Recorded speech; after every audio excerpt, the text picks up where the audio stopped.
Section 1. Hey guys, tonight we're traveling back to the 1500s England. To be exact, where a banquet isn't just a meal, it's a theatrical event, and believe it or not, the napkin in front of you may have been rehearsed longer than the roast. Swan, you're seated at a velvet-lined bench, its cushion still faintly damp with the sweat of earlier guests. The candlelight flickers against pewter goblets, casting wobbly halos over trenchers and dripping beef pies, and then you notice it.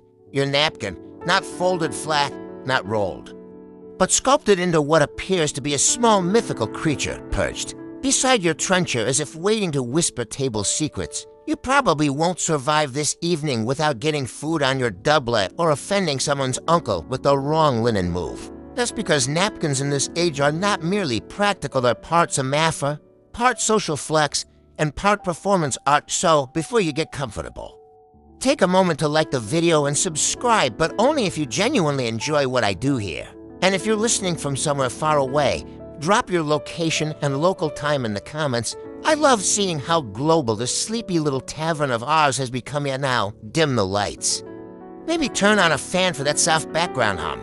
And let's ease into tonight's journey together. You're escorted into the great hall of a Tudor manor by a steward whose beard appears as crisply combed as the table linen. The long oaken table is already half filled with squires' cousins, and minor lords, all of them pretending not to notice one another's napkins. You're seated near the middle, a sign you're neither at the bottom of the pecking order nor of enough rank to smell the peacock pyerly. A servant approaches. He doesn't say a word, but places a folded napkin before you, a spiral cone with its tip pointing exactly northwest. This is not a mistake. The angle of your napkin is part of a quiet system of communication indicating your standing, the type of meal being served, and sometimes even your expected behavior. Historians still argue whether these placements were standardized or if every manor had its own bizarre dialect of folds and flourishes. What we do know is that by the early 1500s, linen had evolved far beyond utility. It was language, take the fabric itself. This isn't your modern polyester blend restaurant serviette. It's damask stiff, starched, and bright white bleached. On hedges and beaten with ash and urine for purity, linen was a status item, often passed down through generations, embroidered with initials or even family crests. One noble woman wrote of her dowry, including 12 linen cloths with matching towels folded like angel wings for when the Duke visits, and yes, towel often meant napkin, just to confuse you. Tudor documents don't neatly separate towels, napkins, or cloths. It's all a textile soup. Your napkin might be folded into a goose one night and worn around the neck like a bib the next. Speaking of geese, it wasn't uncommon for the napkin fold to represent whatever was being served. If peacock was on the spit, expect a folded. Peacock complete with tail fan using clever pleats and pins. It sounds ridiculous, and maybe it is. But imagine trying not to laugh at your neighbor when his swan collapses mid-toast, leaving him to mop his lips with a sad pile of crumpled linen feathers. That brings us to one of the lesser-known details, the presence of napkin failures in etiquette manuals. One guide warns that folds must neither sag nor droop, lest your station be questioned. You can almost hear the panic in some apprentices' heart as they try not to ruin the Lord Mayor's eagle. Let's pause here and notice something charming. The way napkins at the time were scented.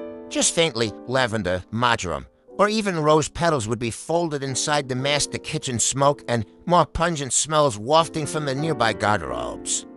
A guest might lift the napkin toward the face, not to wipe, but to subtly inhale a more pleasing world.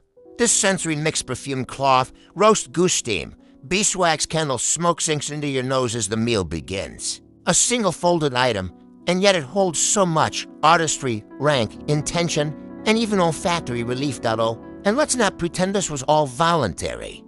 Napkin folding wasn't just a servant's parlor trick, it was mandatory for certain roles. Records show that napkin layer was a title at larger estates, often assigned to someone with near-clerical responsibilities. One fold to why? That's a reprimand. To folds inverted, you're on trenching duty to Whitsun. What makes this period so hypnotically strange is how serious all this was. Entire banquets were judged by their linen. Foreign ambassadors wrote home not about the venison, but the lofty artistry of towel beasts. They'd witness beside the salt cellar. That's right, people cross seas, duck pirates, and rode horses across bogs only to be wowed by folded napkins shaped like lutes or lions, and yet, some folds were purely practical. Napkins were massive, often twice the size of modern ones. A good fold wasn't just pretty. It was necessary to avoid dumping half your roast pigeon into your lap. Imagine unfolding what amounts to a personal tablecloth and hoping no one sees you struggle to find the corner. You reach for yours now. It creaks. Not metaphorically, it literally crackles. With starch, you unfold it slowly, hoping not to unravel. Some ancient linen secret. As the first course is served, perhaps a broth thick with almonds and wine, you realize you're already part of the performance. Every guest is an actor, every napkin. A script word count, 1074 greater than awaiting continue.